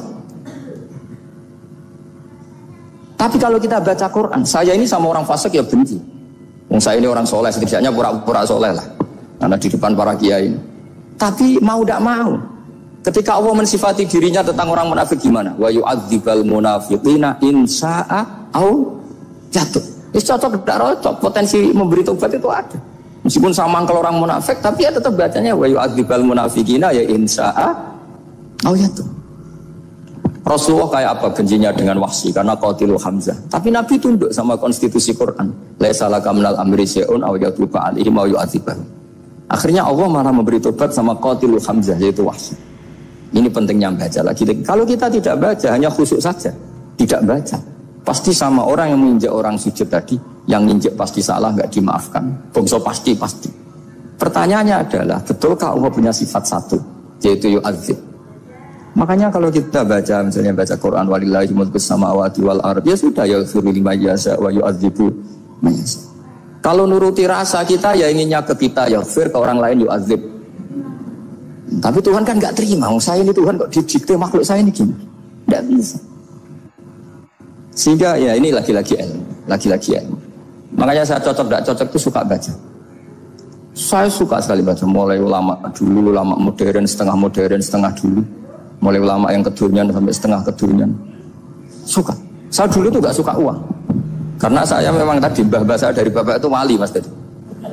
Kalau tadi Mas Nadif jujur, mulai Mbah Soleh itu suka bully mertuanya. Jadi saya alhamdulillah dia jujur. Jadi Mbah Soleh itu menantunya Raden Asnawi itu ya bully-bulian sama ini terus ditiru beliau ini. Itu gak suka sebenarnya. Saya itu ya pokoknya tadi kalau orang daftar wali itu kan gak suka sama. Karena mereka nangis ketika Allah ngendikan wa aqridu atau ayat-ayat anfiku atau orang baik disifati wa aqridu wa qardan hasanah. Itu hadal khitab li ahli jiddi wasarwah. Ini khitab untuk orang kaya. Kalau isim Gusti jenengan nampen ngongkon infak kok kalau diinfaki. Jenengan nampen ngongkon ngamal kok kalau dingamali. Jadi maka yuhibbunal mal, mereka tidak suka harta. Walakin liyana luladzatal khitab bil infak, dan itu harus kaya dulu untuk bisa infak. Jadi itu uniknya. Akhirnya saya Imam Sa'roni penting juga kaya. Jadi wali untuk suka harta itu nunggu diperintahkan Allah. Alhamdulillah kita tidak sudah wali dulu karena sudah senang harta wali. Jadi kayaknya keren kita dibanding wali-wali itu. Artinya wali itu tahu pentingnya harta setelah jadi wali. Kita alhamdulillah mulai kecil sudah tahu pentingnya harta. Kayaknya kita lebih wali. Imam Syafi'i itu dulu gak suka sama orang kaya. Saya berkali-kali ceritain. Karena dia dididik Sufyan As-Tsauri, Sufyan bin Uyainah. Tapi ketika ketemu Imam Malik itu kaya raya. Meskipun dia hidupnya sederhana, tapi kaya raya. Pas beliau mau, Imam Syafi'i dia agak-agak sopan kalau sekarang tanya, setelah jenengan ilmu yang saya harus ambil siapa? Kata Imam Malik, yang sealim saya itu sudah meninggal Abu Hanifah, tapi muridnya masih, namanya Muhammad bin Hasan As-Syaibani. Kamu datang ke sana. Malam itu Imam Malik dikasih uang 500 dinar. Padahal 1 dinar itu 4,25 gram, bisa dihitung tentang berapa ratus juta. Terus paruhnya dikasihkan Imam Syafi'i. Nah, tidak kasangoni. Pagi-pagi diajak ke Baki. Dulu Baki itu ada kafilah rental unta. Mana kafilah yang mau ke Irak? Kita, ya sudah ini antar, tak bayari. Diantar Imam Syafi'i. Diantar ke Imam Muhammad bin Hasan As-Syaibani di Irak. Itu ketemu Muhammad bin Hasan As-Syaibani pertama itu apa? Dulu itu kalau ngitung uang di meja. Emas-emasnya di meja, uangnya dolar, semuanya di meja. Tambah kaget, ini saya sama Imam Malik ingkar, ini malah lebih parah lagi. Kata Muhammad bin Hasan As-Syaibani, "Atajabu min hadza." Kamu kagum dengan ini, merasa aneh? Iya. Ya sudah, ini tak kasihkan orang fasik, tinggo demenan, tinggo judi. Jangan, jenengan saja. Kalau jenengan kan orang soleh dipakai kebaikan, berarti orang soleh boleh kaya. Angsal-angsal kan itu besar. Semenjak itu Imam Syafi'i kebablasan. Sampai fatwa kiai fakir itu haram. Kiai bisa bikin rumah bagus, bikin rumah jelek, haram. Puasa al-Islam ya lu wala yulal. Nah lagi-lagi kebetulan kita sebelum ngaji Imam Syafi'i sudah seperti itu. Jadi ini justifikasi. Lagi-lagi itu ilmu. Saya ulang lagi-lagi itu. Akhirnya saya baca kitabnya Imam Sa'roni namanya Al-Minanul Kubro. Itu beliau cerita wa mimma manallahu alaihi. Kesannya kayak orang sombong.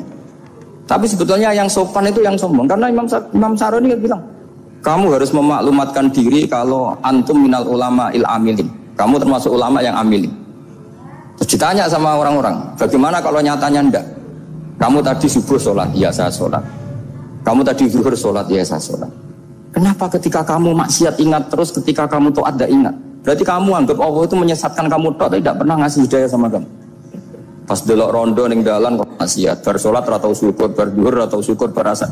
Berarti kan nyifati Allah, hari ini Allah ngasih saya maksiat. Sementara lupa kalau Allah ngasih salat zuhur, salat asar, salat maghrib, salat sudah di situ al-Minanul Kubro, orang itu soleh semua. Nah saya itu termasuk orang yang didikte oleh kitab, terbentuk oleh kitab Al-Minanul Kubro. Jadi di situ hidup itu enak semua. Makanya saya itu masih ingat dialeknya dua orang alim. Gak perlu saya sebutkan, ini agak sensitif karena ceritanya itu ada anaknya kiai mau nyalek. Karena dia anaknya kiai tanya, Mbah, dalilnya nopo nanti yang kepingin jadi jabatan, mencari jabatan besar. Kalau yang jawab tak sebut gak apa-apa namanya. Jawabnya Mbah Mun, oleh gak apa-apa. Nabi Yusuf juga ada jabatan. Terus beliau baca qala alni ala khuzainil ardi inni khafifun alim. Nabi Yusuf juga ada jabatan ya Rabb. Didebat sama orang alim. Jadi Nabi Yusuf syariatnya itu mansukhah bi syariati Rasulullah Muhammad SAW. Setelah tamunya pulang, Mbah Mun dibantah gitu. Dari Mbah Mun gini bilang, anut kiai wae oleh pemenang anut nabi. Sama singkat kalimatnya. Anut kiai wae oleh pemenang anut. Artinya Nabi Yusuf kan minta jabatan ij'alni ala khazainil ard. Jadi akhirnya semenjak itu fikih-fikih ilmu tadi saya ulang lagi. Akhirnya saya cari, termasuk saya disuruh bangun. Saya golekno dalile nak wong saleh kok oleh jabat. Hatiku, dalil kok diorder saya sempat. Ternyata saya cari-cari ya tadi am yahsudunan nasa alama atahum wa min fadli faqad ataina ala Ibrahim alkitab wal hikmata wa atainahum mulkan azim. Keluarga Nabi Ibrahim di antara sifat yang disebutkan Allah adalah dikasih mulkan azim. Sebab itu akhirnya di Indonesia itu mazhabnya Syafi'iyah semua. Politik ya kerso, jabat ya kerso, proposal ya kerso. Saya ini, maksud saya ini yang menyelamatkan ilmu. Kalau orang khusyuk pasti gedeng. Kiai kok kirim proposal, kiai kok para pejabat. Tapi orang ilmu setuju. Nah saya nggak tahu setujunya itu bawaan ilmu apa bawaan nafsu. Tadi itu yang mulai saya data. Nah kalau saya kan bawaan ilmu, saya baca. Itu bedanya saya dengan Mas Nadif, jadi bawaan baca. Karena kemarin saya dibully habis-habisan di Kudus. Saya tidak punya kesempatan bicara di menantunya Neng Mu'ah ya. Wah ini kurang ajar betul orang ini kata saya. Tapi saya nyari sisi positifnya. Kalau saya dibully kan saya madlum. Orang madlum gampang jadi wali. Yang dia bully berarti zalim ya sudah berarti wali saya gitu. Nah supaya dia juga wali sekarang tak bully supaya impas gitu. Jadi ini nolong beliau. Jadi saya 22 hari itu kalau habis subuh ke rumah sakit. Tapi kalau asar pulang ngajar. Ya begitu terus. Karena mbah-mbah saya itu sukanya ilmu Masya Allah. Karena ilmu itu penting. Apapun pakemnya para wali itu kalau diingatkan secara ilmu itu terus kayak runtuh. Saya berkali-kali mencontohkan. Dan itu valid, data itu valid. Sufyan bin Uyainah itu orangnya khusyuknya Masya Allah. Gurunya Imam Syafi'i, gurunya Imam Malik. Itu beliau menceritakan dalam kitab Hilyatul Auliya. Nabi Isa itu senengannya itu ceria sekali. Nabi Yahya itu senangannya bersengut, abusan, suka kayak takut akhirat, takut penyakit. Tapi bukan takut corona, enggak ya jelas kan. Saya akhir-akhir ini fatwa, sekarang jangan baca Uwais Al-Qarani, tapi Al-Qarni. Meskipun saya tahu ada yang baca Qarani di kitab-kitab, ada yang baca Qarni.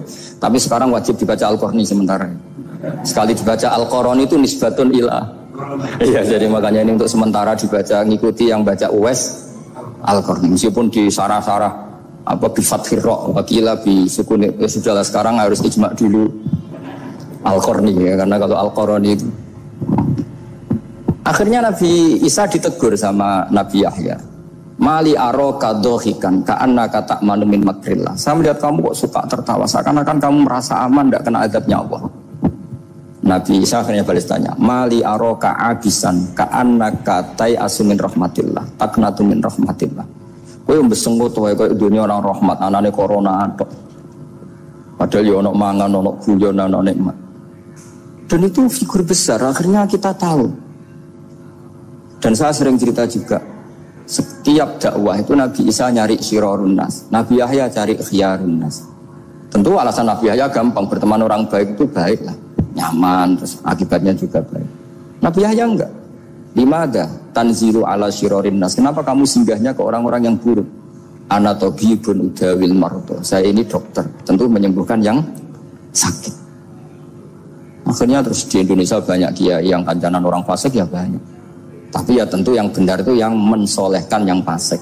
Yang mesti salah yang menjadi fasik karena ketularan yang. Tapi itu lagi-lagi apa? Ilmu yang bisa menjadikan kita percaya itu ilmu. Saya tuh suka sekali baca kitab yang berbeda. Saya sekarang baru belajar kitab orang-orang Hanafi, orang-orang Maliki. Saya kemarin dikirimin hadiah oleh keluarga Pak Kures. Ada tanda tangannya Pak Kures dari Habib Ali, dari keluarga beliau. Dikirimin kitab namanya itu Sarah Bukhari, yang dikarang orang India, orang modern, Anwar ya, Kiai Anwar Shah, orang-orang India ya orang Shah. Itu beliau termasuk mujaddid kalau dalam perasaannya orang India. Mensarai Bukhari ya, kira-kira sanadnya Sayyid Muhammad ke beliau itu 3 atau 4. Beliau termasuk orang-orang yang bisa membentuk India seperti itu. India kan banyak syurahul hadis, termasuk Waliullah Ad-Dahlawi, terus Syekh Yusuf Al-Kandahlawi, banyak lah saya. Itu beliau cerita di kitab-kitab itu bahwa ilmu itu harus diungkapkan. Terus beliau cerita banyak tentang kewalian. Sampai dalam cerita kewalian itu unik. Dan terus kayak jadi wali itu gampang sekali. Ya diantaranya itu wali itu mau modal rasido. Sab'atun yudhilluhum wa fi dhillihi wa maladilla ila dhillihi. Itu diantaranya itu wa rajulun da'athu imra'atun datu jamalin wa mansibin faqala inni akhafu. Mau modal gak sido. Wis dijak wong ayu menarik muni ra gelem. Modal ra gelem iku iso dadi wah. Iku yudhilluhum wa fi dhillihi wa maladilla. Ya. Nah, masalah kita ora digelemi lah, itu masalah. Itu sangat. Jadi gampang sekali dalam kitab Al-Minanul Kubra. Dan kalau baca itu enak. Misalnya gini, tentu masa lalu kita yang buruk itu tidak diceritakan orang lain. Dan itu kadang karena gengsi. Tapi kalau melihat hadisnya Nabi itu gampang sekali. Kullu ummati mu'afan ilal mujahirin. Umatku semua itu dimaafkan kecuali yang memperlihatkan salahnya dosanya. Jadi nggak boleh kalau sampean sekolah nggak naik kelas cerita anaknya. Kalau saat dulu nggak naik kelas, kalau punya utang koperasi nggak pernah bayar, nggak boleh cerita seperti itu. Kalau ditanya bapak dulu pinter nggak? Oh pinter sekali. Harus bilang gitu, pinter sekali. Pernah ranking sekali sudah nggak apa-apa itu. Meskipun dengan makna yang lughawi ya. Saya dulu iskal. Kan nyon saya ini sering diparani orang yang mau tobat tercerita. Saya dulu sering main perempuan, sering mabuk, tapi sekarang saya mau tobat gini-gini. Karena ini orang awam tak terima. Tapi saya bilang gini, kamu jangan cerita ke anak kamu. Terus dia cerita, tapi kan saya harus jujur. Karena ilmunya dia baru, kalau jujur itu penting gitu. Terus pokoknya menurut kula ora oleh cerita, pokoknya ora oleh cerita. Ya guys, oke. Setelah itu saya nyari-nyari sarah, termasuk kitab itu. Kok bisa orang yang tidak mujahirin, orang yang menutupi salahnya malah dimaafkan, yang cerita jujur pernah salah malah tidak. Sangat bener. Misalnya seorang bapak cerita, cuma mau disini nak pacaran tak ambung. Misalnya, anaknya mesti suatu saat kan dia puber, mesti nak ngambung niru bapak. Nah kalau yang cerita itu ribuan atau jutaan, cuma zaman yang pondok itu rezekiku kombodoni, kan terus jadi syariatun mutabah. Apalagi yang cerita ini ternyata jadi kiai, ternyata gitu ya tetap jadi kiai. Jadi kalau pura-pura soleh di rumah, pura-pura soleh, seakan-akan di pondok tidak pernah kodok, tidak pernah setor meluntir, tidak pernah apa kan? Katanya, lalu lucunya, oke itu alasan. Alasannya Imam Ghazali itu paling masuk akal. Ini saya cerita, ila aliman barokahnya baca Imam Ghazali. Fa inna wa ta'ala yakrohu zuhurul ma'asi. Wa min asbabi zuhur adalah al-mujahar. Karena Allah itu gak suka maksiat itu begitu kelihatan. Dan awal dari kelihatannya maksiat adalah semua orang cerita. Akhirnya maksiat dianggap biasa saja. Jadi kalau semua orang cerita zaman mondok nakal itu akhirnya semua orang yang nakal. Oh itu niru kiai ini, karena ini niru ini. Kan repot. Tapi kalau semua kiai sok suci atau suci betul, dan semoga ya suci betul, kan yang maksiat, yang mau maksiat ini gak punya alasan. Karena masternya gak pernah maksiat. Meskipun sebagian yang sultan gak pernah konangan, gak tahu pokoknya yang penting seperti itu. Itu hebatnya konsepnya. Saya dulu ya iskal loh. Kok?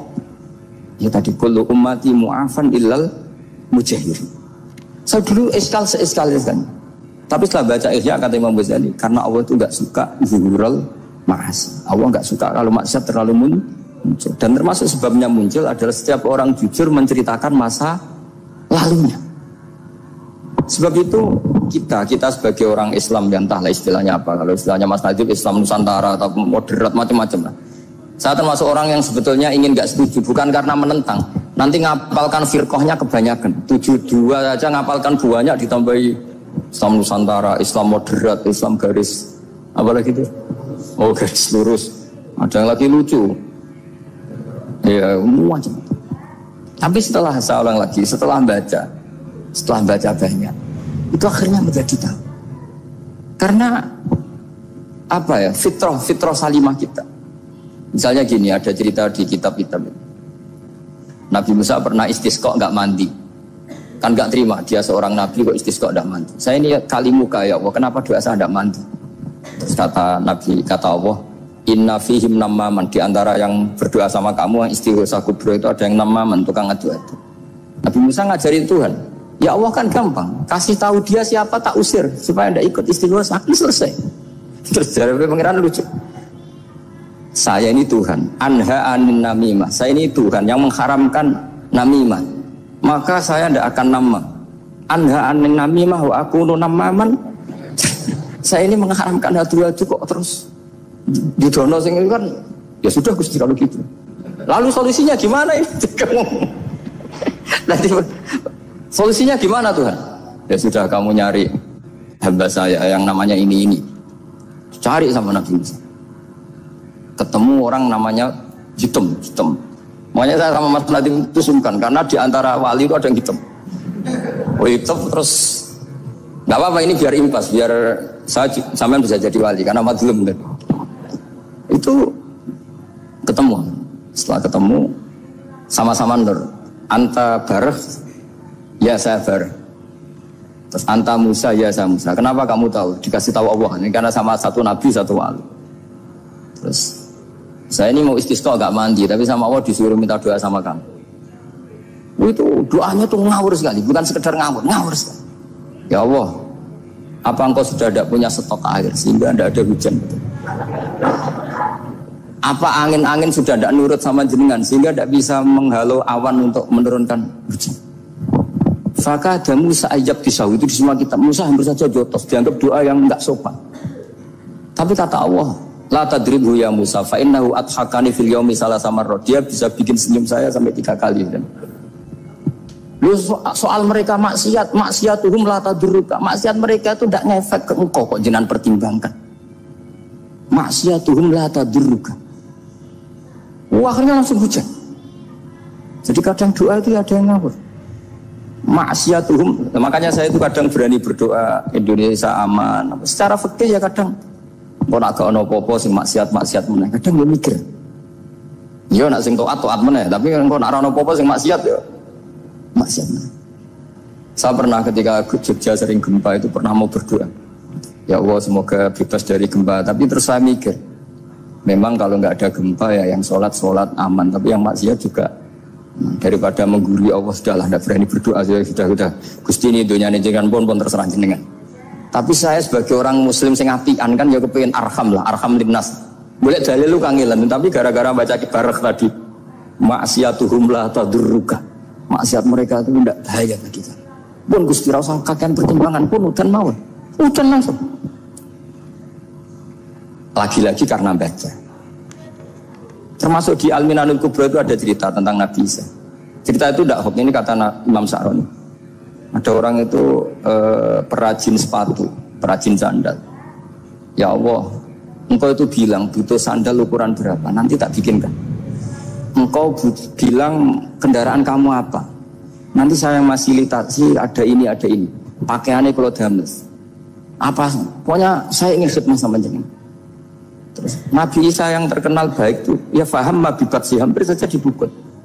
Terus kata Allah jangan Isa, dia muji saya sesuai yang dia ketahui. Lagi-lagi baca.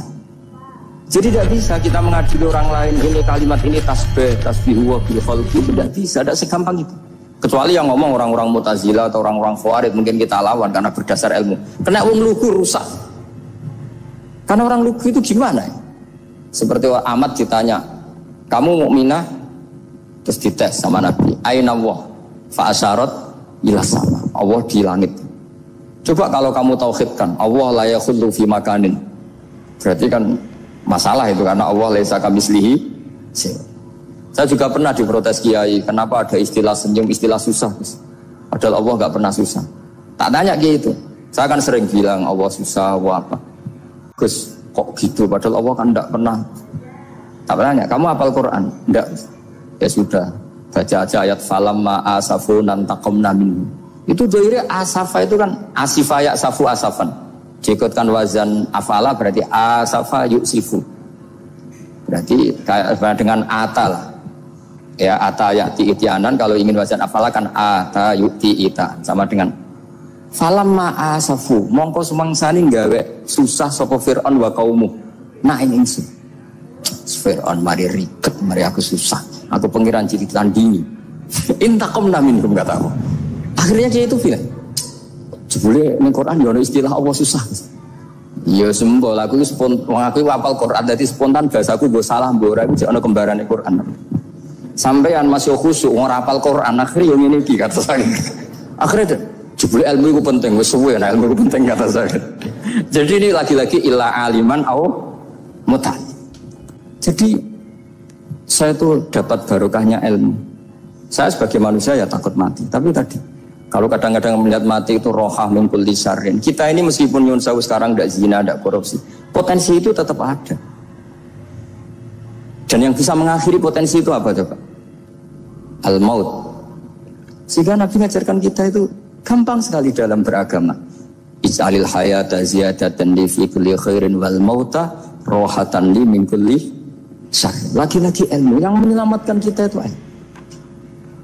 Sehingga Umar bin Abdul Aziz ketika mau meninggal, semua keluarganya nangis. Dia tanya, kenapa kamu menangis? Karena engkau mau meninggal. Memangnya setelah saya meninggal mau kemana? Ila Rabbin Karim, ila Rabbin Rahim. Jadi segampang itu untuk melihat. Nah, tapi kalau kita tidak baca, seakan-akan wah mati ngeri nak mubun rokok. Seakan-akan di alam sana hanya ada neraka. Padahal anak indadzoni abdi. Daripada nganggep neraka masalah atau eleng pangeran ini. Lagi-lagi baca. La yamutan ahadukum illa wa yuhsinudzanna billah. Jangan sampai seseorang mati kecuali dalam keadaan husnudzon sama. Saya tuh masih ingat Gus Yaki pas Bapak gerah itu tak antar ke Karyadi di Semarang. Itu mau kapundhut itu cek guyon. Jong ape mati mbok gawe ning hotel karena di pavilion. Beliau mau kapundhut cek dungo khataman Quran dibaca sabtahat khataman. Terus tak khataman Quran, terus rasa nangis, aku husnul khotimah, ya terus kamu itu kok enak maksudnya, santai maksudnya enggak, ya relax aja. Seperti Mbah Mun itu dulu, saya tuh, ya aku bela wafati sering ketemu, ya ada hanya saya tentu banyak orang sering ketemu beliau. Jawabnya Mbah Mun, Cung, aku nak mati Selasa berarti aku wong alim, nak mati Jumat berarti aku wali, kok penak kabeh gitu. Saya sebenarnya ingin tanya, nak Setu bah tahat nih, tapi kok potongannya orang pantas itu. Ketika beliau nyatanya kapundhut Selasa, berarti senang status alim.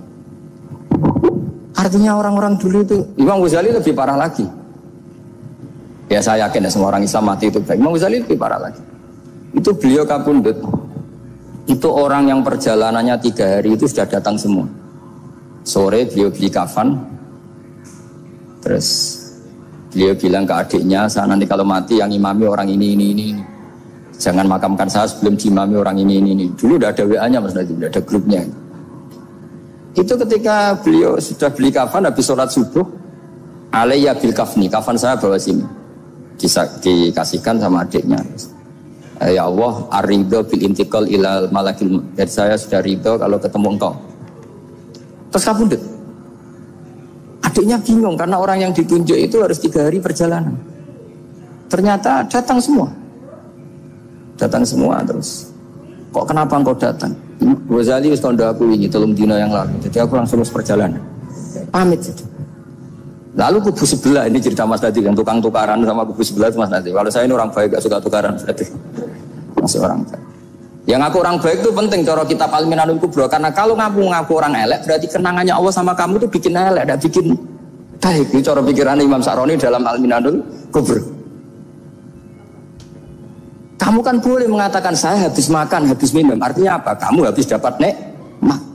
Kamu harusnya juga bilang saya habis ngamalkan ilmu, saya habis dapat hidayah. Wong tadi kamu ya sholat subuh, kamu ya baca Quran. Susah opo sing ngakoni tahu apik dari Imam Sa'roni.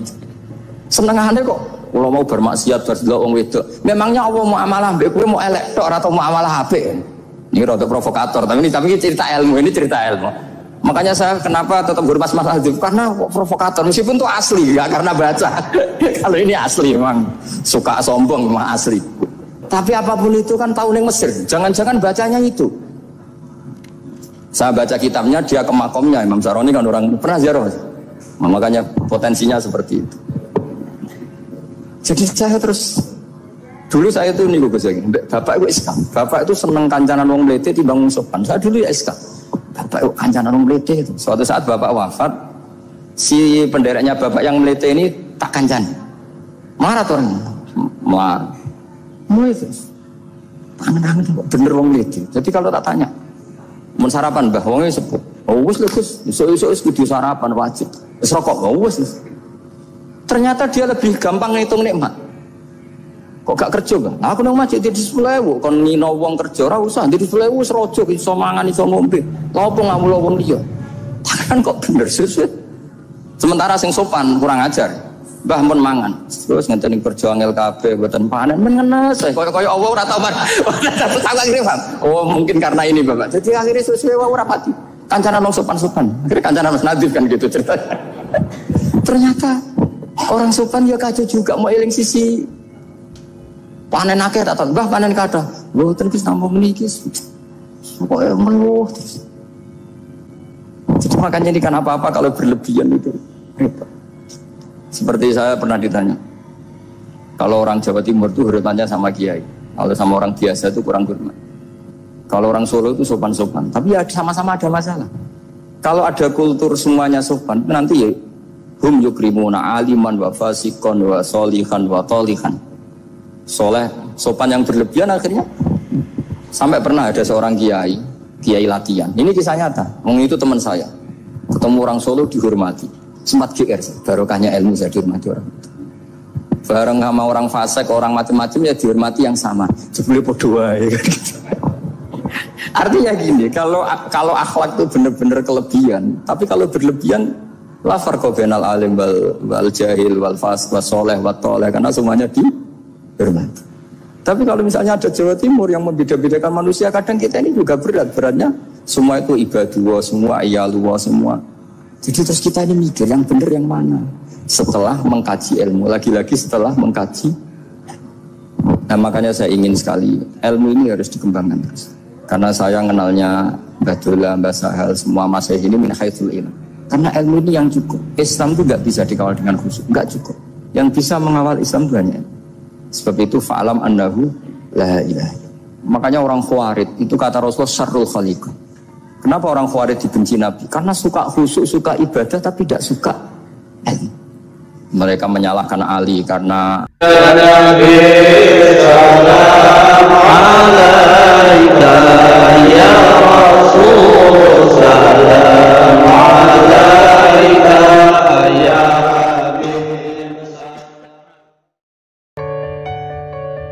teman-teman, terima kasih telah menonton video ini. Semoga bermanfaat bagi kita semuanya. Amin amin ya rabbal alamin. Ini kita akhiri. Wassalamualaikum warahmatullahi wabarakatuh.